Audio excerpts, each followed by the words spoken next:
Hello again, whiskey friends.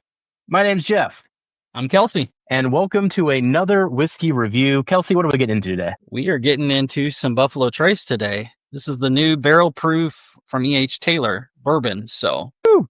first one I've ever owned. So, typically, I was not a fan of the profile for many years. I mean, it was good. It just wasn't something that really excited me. And this is the first one I've ever seen at retail, too. So, that's probably the other reason I bought it. So, Oh, that is awesome. What is retail on these things these days? my local had this for 78 plus tax. So, I think it was 80 something out the door.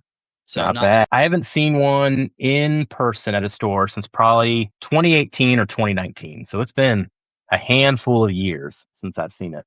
What do you think of E.H. Taylor versus Stag? E.H. Taylor to me has a funk. I don't know what it is. There's always something on the profile, on the finish that is a little funky to me. Whereas Stag is more my lane. It's that fruity, sweet oak, all of those type of things that go along with it. Whereas this one tends to be a little bit different on the finish. So we'll get into that, I think, as we taste through it. I think maybe you'll understand what I'm talking about once you taste it. So, All right, bud. Let's get to the nose here. cheers. Cheers. Oh, man, that's way grainier than I expected off of initial impression. Right? It still has those Buffalo Trace typical notes that I usually get. They're just way muted. Yeah, I wouldn't even attribute this to Buffalo Trace. It's got a different bit of a different profile there. I'm getting a lot of almost a pretzel, soft pretzel, mainly the skin of a soft pretzel. That's a good call out on that. I suppose even a little brininess to go with that too. A little Yeah, salt. a little salt. That's about what I was going to say. Man, I haven't seen anybody else's reviews on this one, but the nose off the first impression has me kind of swirling and disappointed. Yeah. Well, yeah, it's kind of, the oak is way, way, way back in the nose. It's there, but it's way back in the nose. Like you have to really get in there to get it. So, Yeah, and even the oak, it's not necessarily a well-rounded oak profile. It's more woody and raw. Interesting. All right. All right. Shall we see if this thing can redeem itself on a taste? let's do it. All right. Cheers. Cheers. Okay. Much Much better darker. in the nose. Yeah.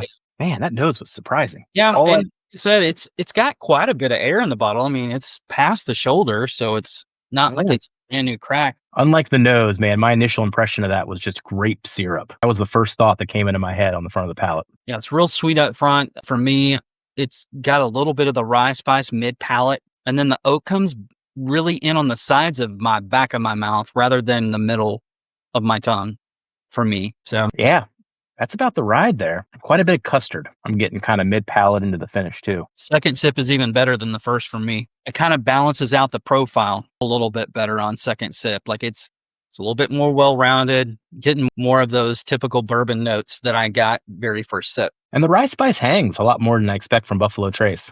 Right? I get more rye spice nor on the middle to the front now on the second sip than I did on the first. Yeah, I can feel it on the tip of my tongue right now. It's actually kind of finishing in two different spots at the same time, which is kind of cool. Yeah, I can see that. All right, I'm going to go in for one more sip. Okay. Cheers. I like the flavor experience. Really like the flavor experience a lot on this. The finish on it is pretty long considering Buffalo Trace tends to fall off for me on finishes, but this one sticks around. I like the rye spice as it finishes.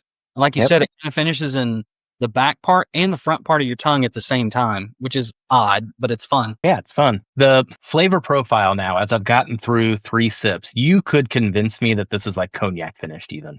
Like my head just keeps going to that type of a grapiness over and over again, but it's so pronounced and defined that it doesn't even come across like Eagle Rare grape or Buffalo Trace cherry. Like it's just almost like it would be finished, like it's got something else in it. I think this would pair really well with cigar because I think it's going to accentuate the rye spice, which would be nice. But I also think it's going to accentuate the fruit notes depending on what kind of cigar you pair it with. So for me, I was very surprised by the palate of this overall palate experience.